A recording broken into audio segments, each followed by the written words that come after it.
Today is going to be a part one of a three-part video series on foliage. Today's video, I'm going to be talking to you about techniques and foil patterns, and I'm also going to be breaking down the tools that I used for my foliages. I used my weaving comb, my foil board.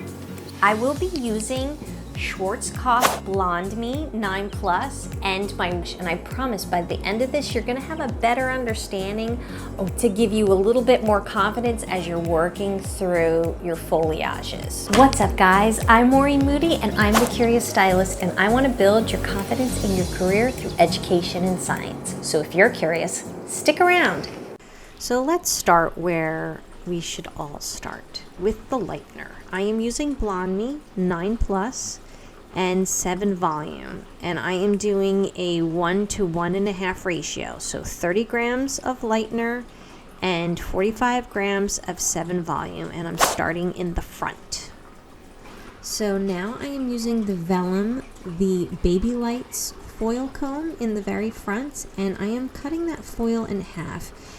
The foil around the hairline, I like to cut that foil in half. I find that helps to leave it less bulky, and you're not going to get as much slippage. Blondme can tend to slip a little bit, especially right around that hairline because there's so much body heat.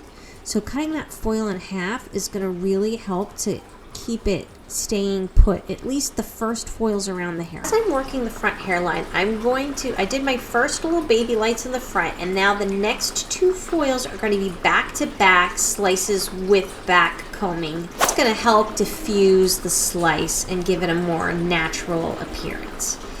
Now, when I am working around the hairline, or any kind I'm working with Blondme, I really like this slanted brush. It helps me control the amount of product that I'm putting up at the hairline, and it helps me to not oversaturate.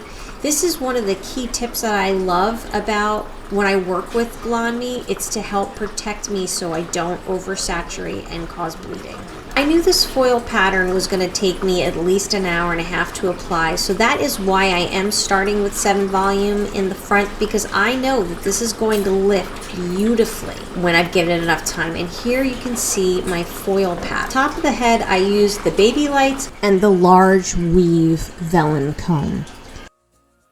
Repeated the same pattern on the front on the other side, and so now I am just doing that triangle spot right there in the center, and I'm using the large weaving comb right there to get that. And I'm also painting that in a V because I kind of want to disperse the light a little bit. I don't want that going straight up to the head.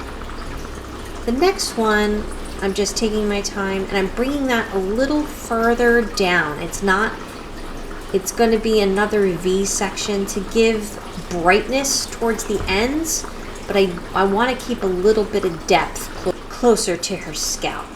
And I did that for 3 foils, and then I'm going to continue to work around the hairline.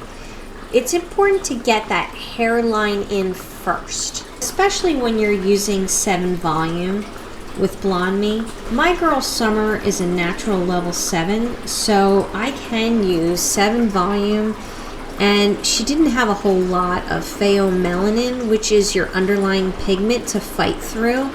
So I was able to easily use 7 volume, and give it enough time, it lifts beautifully. Let's take a look at that chart once again before we move on to the sides. You can see the baby lights and the slices and see how it's kind of working into a V. And then we connect that V and make a triangle at that top piece, and that's kind of what I'm doing right here. And that's going to give you a lot of blonde emphasis around the face before we move on to the sides. Now, as I'm going on to the sides, I wanted to show you this chart, and I am working the baby lights around the hairline, and there is section in the recess right in through there. You can see that I'm taking that little area in the recess because I really want blonde emphasized around the hair. So take the time to get in that little nook right there, and I'm going to show you in that chart again where that piece is. So you can see that the chart is pointing to the recess area right there. So I am using the vellum's widest weave comb right now, and that is because I'm moving farther away from the hairline, and it is okay to use a chunkier weave. It's going to give a little bit more impact. Can you do me a favor? If you are finding value in this content, please smash the like button and subscribe. I make weekly videos. Now I'm still working on around the hairline. I want to get that hair in, and if you look at the portion behind her ear, I'm going to be using the widest vellum comb weave in the back part of the hairline because I really want a little bit more of a chunkier piece. I want that to really show up as she is putting her hair up in a ponytail. It's going to give more emphasis and it looks really pretty. So at this point I'm still using only 7 volume, but as I start to move up in through the hair, I'm going to start adding more 20 volume to my next batch. So I'll probably do a mixture of 1 part 20 volume to 2 parts 7 volume. And that's going to get it moving a little bit quicker as I move through the hair. As I'm doing the center part, you can see that I'm preloading my board, and that's for saturation purposes. That's going to help to saturate it a little bit better. And I'm also working in a V because again, I want to diffuse the light, especially around the back.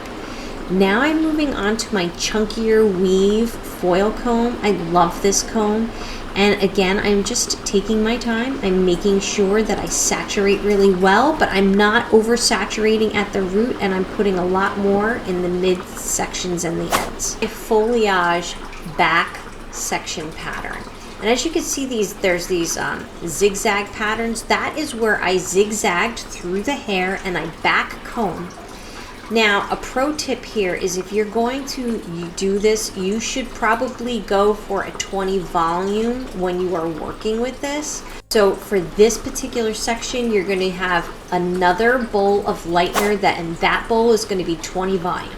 So your first foil, the first foil that was done with the weaving comb, that's going to be a mixture of 7 and 20, and then the second foil that is done with the zigzag pattern, that one is going to be the 20 volume. Now with the zigzag pattern, because it is a little thicker, you don't want it to be too thick, but because it is thicker, you're going to want to use the 20 volume to break through some of the density of that.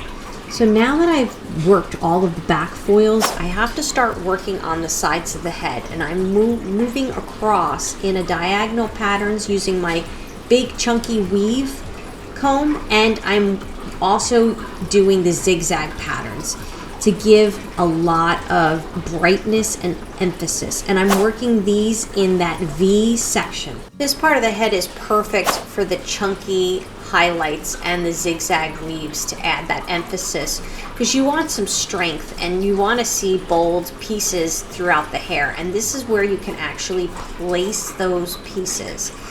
Now when we go into like placement and stuff, I follow Ashlee Norman on Instagram, and she is an amazing educator. That's where I got my boards from. So some of the patterns that you're seeing, I've never taken one of her classes, but I've been looking at her Instagram. And so I'm getting my ideas on some of these foil patterns from her. So if you get a chance, really take a look at her. Now, as you can see, I'm still working those V's. And when you are working with long pieces of hair, you want to make sure that you don't overfold that hair. Part of the reason why we use the foil boards is so that the saturation is nice and clean and you don't get any weird like dark spots in the hair. But if you fold that hair up too much, that's going to cause dark spots too. So when you start adding that foil board to your foliages, it really does change the name of the game for you, and it makes your foil highlighted pieces just look so much nicer. So now that we're going to the top round of the head, I'm going to use my chunky weave. Now I wish I had back combed this piece, but I didn't. It's still going to be just fine because I'm going to be doing a glazing technique, which is going to make it fine. But as you can see, at this point, when I'm working at this part of the hair, I have definitely bumped to about half and half, 20 volume and 7 volume.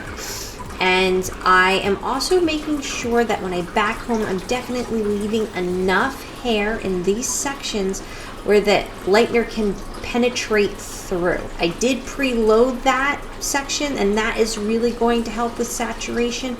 Saturation is really key when it comes to highlighting the hair and lifting.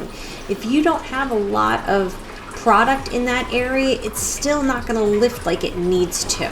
We're going to be moving on to the top mohawk section, and in that area we're going to be working in V's, and I'm still going to be using I am using the Vellen Large Weave Comb in these V sections up here, and I'm preloading the foil on a diagonal, and that is to give a rooty effect. It's to sort of mimic what you would do with a balayage.